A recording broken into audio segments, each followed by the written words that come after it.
We're going to learn now the Gemarah from Hok Leisrael, Parashat Yitro for Wednesday. Taneh Rabbi Rav Yosef. Rav Yosef learned, Im kesef talvet ami imach et ani imach. Okay, so im kesef talvet ami. If you lend money to my people, et ani imach, the poor person who's with you. Oh, what is this comes to teach us? Ami venochri, ami kodem. If you have the choice between giving a loan to a fellow Jew or to somebody who's not Jewish, ami kodem, a fellow Jew would take precedence, loan him before you would loan to somebody who's not Jewish. Ani ve'ashir. What if you have a choice between giving a loan to either a wealthy person or to a poor person? Ani kodem. The poor person has priority. Aniyecha v'aniye irach. What about relatives of yours that are poor? V'aniye irach. And the poor people of your city. Who takes precedence? Aniyecha kodmin. Your relative poor people are the ones that you give precedence to.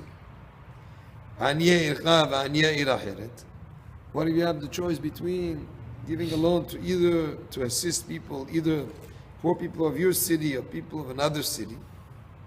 Aniya ilcha kodmim. You give precedence, you give priority to the poor people of your city.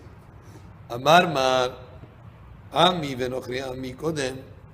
Here we learn that if you have a choice between giving a loan to a fellow Jew or to somebody who's not Jewish, that you give precedence to the Jewish person.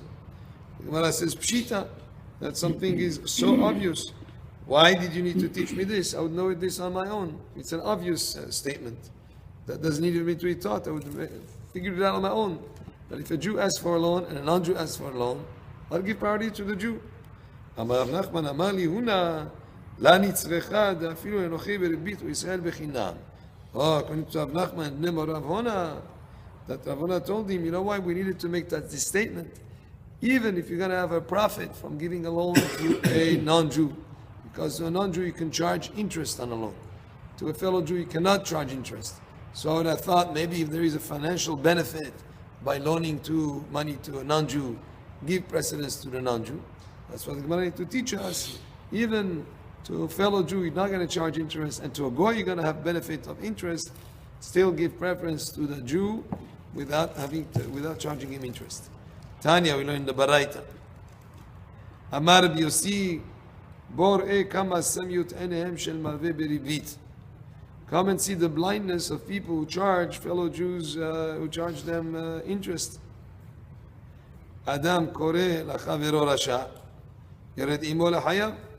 If a person would call his friend, he would call him rasha, a wicked person. The person who's being called wicked will have animosity towards him, because how can he would be offended. Vehem, and these people give loans with interest. Mevim edim, they bring witnesses. Velavlar, and they bring a scribe. Vekolmos, and a pen and ink. Kolmos udio, a pen and ink. Vekodvim, vechotmim, and they write the document that charges interest. Vechotmim, and they sign. Peloni ze kafa beelokei Israel. This person has denied the God of Israel. Why? Because if you write that you're going to charge interest and you make a scribe, it's a person who's doing averah. You're making a statement with witnesses that you're charging interest, which is against the laws of the Torah, and therefore, as if compared to somebody calling another person a wicked man, just calling him would get the other person upset. Here, it's with actual witnesses that are signing that this guy denies the Torah by charging interest. Tanya, we learn the Baraita. Rabbi Shimon ben Elazar Omer, Kol mi sheyesh lo ma'ot u'malveh otam shelo v'ribit.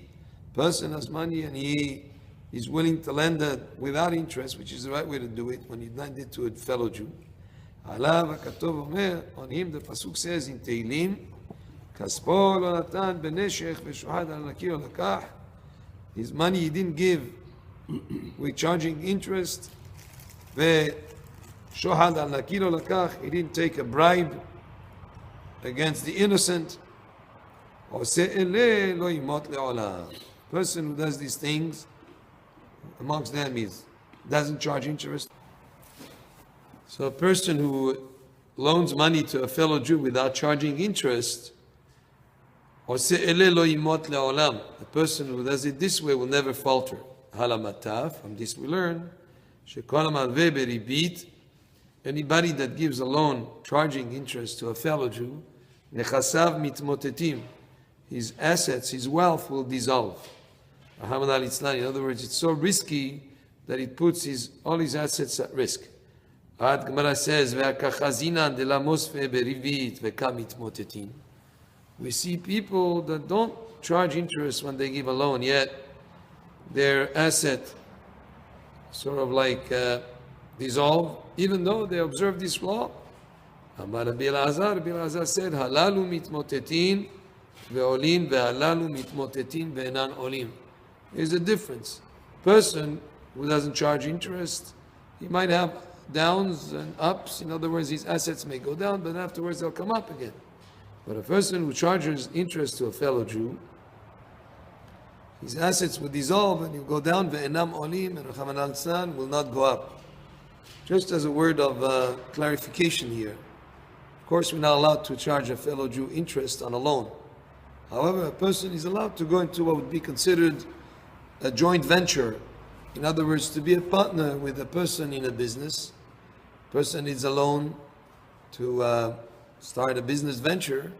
You can lend him the money, but rather than charge him interest, you can be a partner in the profits that he will make from that business venture.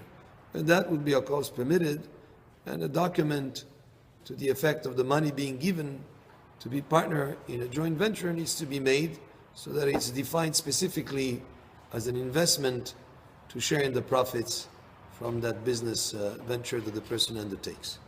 So this was from the Gemarah today, Hok Leisrael and Em Habanim, for Wednesday Parashat Yitro. Baruch Adonai le'olam, amen ve'amen.